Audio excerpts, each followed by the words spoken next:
mempelajari modul 1.1, 1.2, dan 1.3, dan terakhir adalah 1.4 mengenai budaya positif di sekolah. Kepada teman-teman, terima kasih atas kehadirannya. Hari ini saya akan mungkin lebih kepada pembiasan gitu ya, pembiasan dari apa yang sudah saya pelajari pada beberapa modul di modul 1 pada pendidikan guru penggerak. Oke, kita lihat koneksi antar materi dari modul 1.1 sampai modul 1.4.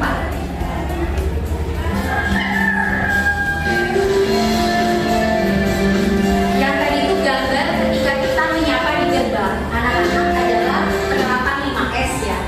5S artinya kita menyapa, senyum gitu kan, dan ada salam dan sopan santun. Jadi satu pembiasaan budaya yang baik ketika di sekolah, salah satunya yang saya terapkan adalah mengenai 5S. Selanjutnya,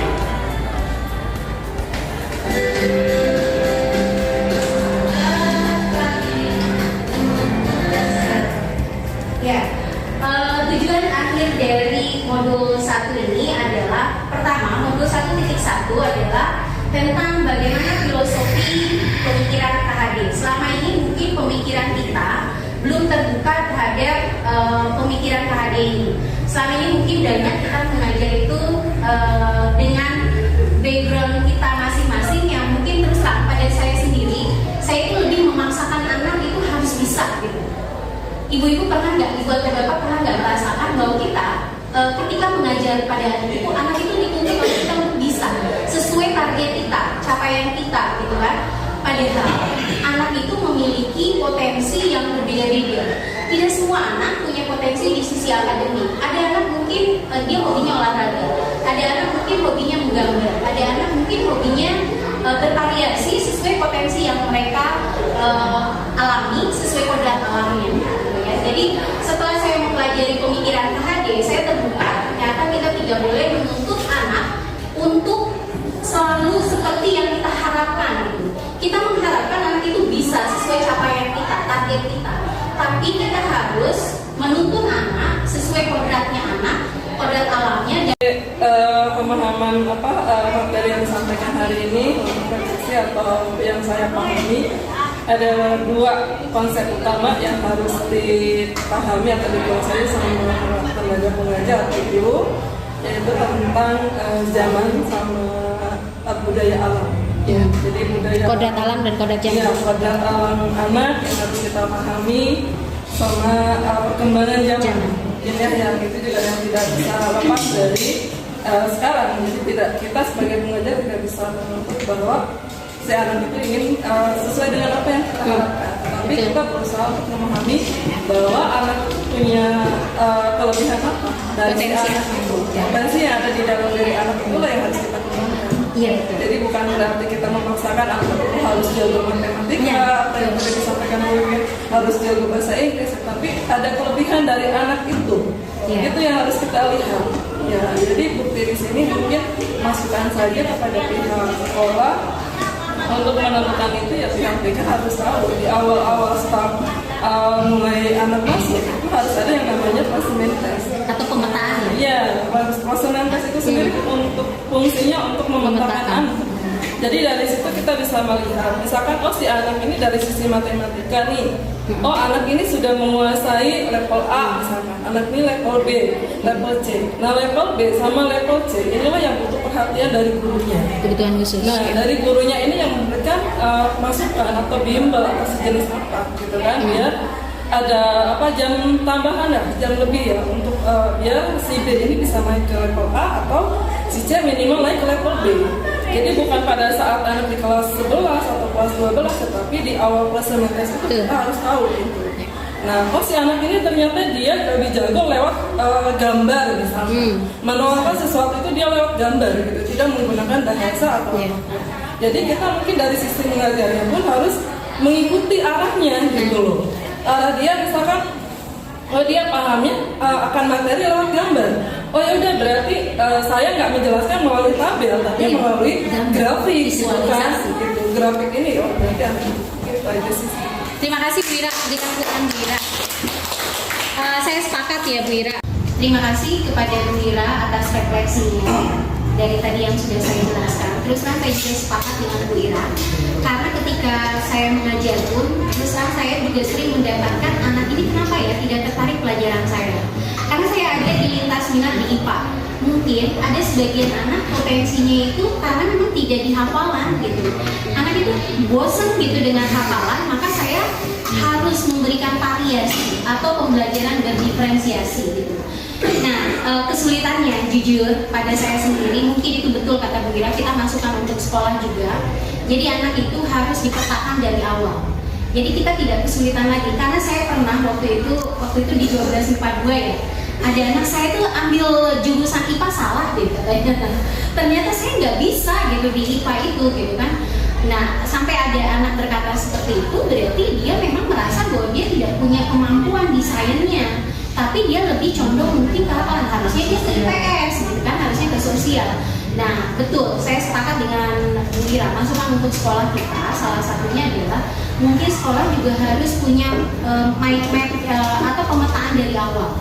Pemetaan dari awal seperti apa sih anak-anak ini mungkin cocoknya di jurusan ini, karena memang kalau kita mau mengikuti kurikulum merdeka, tadi anak itu diberi kemerdekaan, jangan salah, diberikan kemerdekaan. Jadi kita tidak bisa, intinya kita tidak bisa memaksakan anak, tidak boleh ada pemaksaan lagi terhadap anak, tapi anak diberikan kemerdekaan. Tadi kalau kita memberikan pelajaran berdiferensiasi, kita pun harus dengan banyak kreativitas dan inovasi sebetulnya Ibu Bapak. Itu yang mungkin kita harus banyak belajar. Inovasi dan kreativitas kita, bagaimana kita memberikan pembelajaran dan diferensiasi. Karena setiap anak punya potensi sesuai kodrat alam dan kodrat zaman. Terima kasih. Mungkin ada satu lagi atau cukup?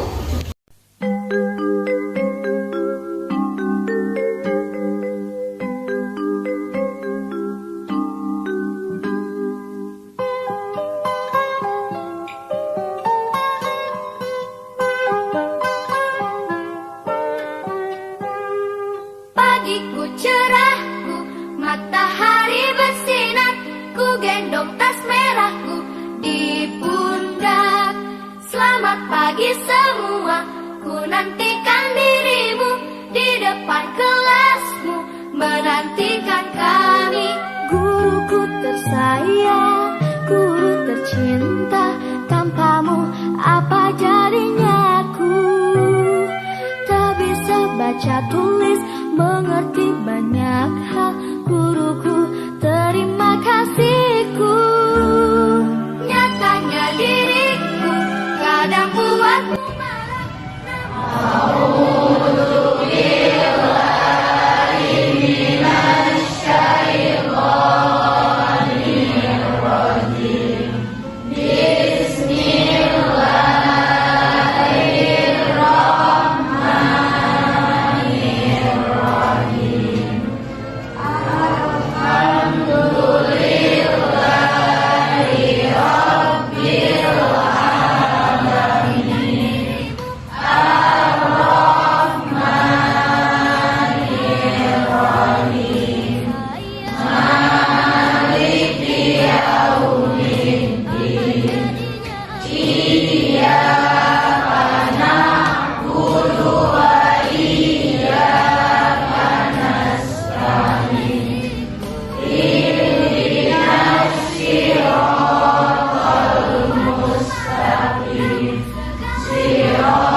dari buku ini tuh kita buku ini tuh mengajarkan kalau misalkan semua orang itu pasti punya kesalahan. Nah, semua orang pasti punya masa lalu. Tak ada dari kita yang masih bersih dari noda hidup. Semua punya sisi gelapnya masing-masing. Baiknya, semua itu Tuhan tutup dengan kemurahan hatinya. Salah jika kamu memandang dirimu sempurna, karena setiap manusia punya kesalahan dan setiap manusia punya kesempatan untuk memperbaiki apa yang salah dalam dirinya selama ini. Jadi si buku ini tuh mengajarkan bahwa sesempurna apapun kita pasti punya kesalahan di masa lalu. Wow, keren ya. Assalamualaikum warahmatullahi wabarakatuh. Perkenalkan, nama saya Zakia, peserta didik SMA Negeri 1 Lisading. Di sini saya akan memberikan pendapat mengenai penerapan budaya positif yang ada di SMA Negeri 1 Lisading. Salah satunya adalah tadarus. Sebelum pembelajaran dimulai, diadakannya 15 menit untuk tadarus. Dan yang kedua adalah program literasi. Menurut saya, program literasi ini sangat positif diterapkan di kalangan siswa-siswi SMA Negeri 1 Lisading. Karena mengapa? Dengan adanya program literasi ini, jadi menambah wawasan dan juga pengetahuan tentang buku fiksi ataupun non-fiksi yang dibaca. Dengan adanya penerapan positif yaitu literasi di SMA Negeri 1 Lisading, membuat siswa-siswa SMA Negeri 1 Lisading menjadi menambah wawasan dan banyak buku yang dibaca, bukan soal tentang pelajaran. Adapun literasi yang membawa kita untuk membaca non-fiksi ataupun fiksi. Mungkin itu saja tanggapan saya. Terima kasih. Wassalamualaikum warahmatullahi wabarakatuh.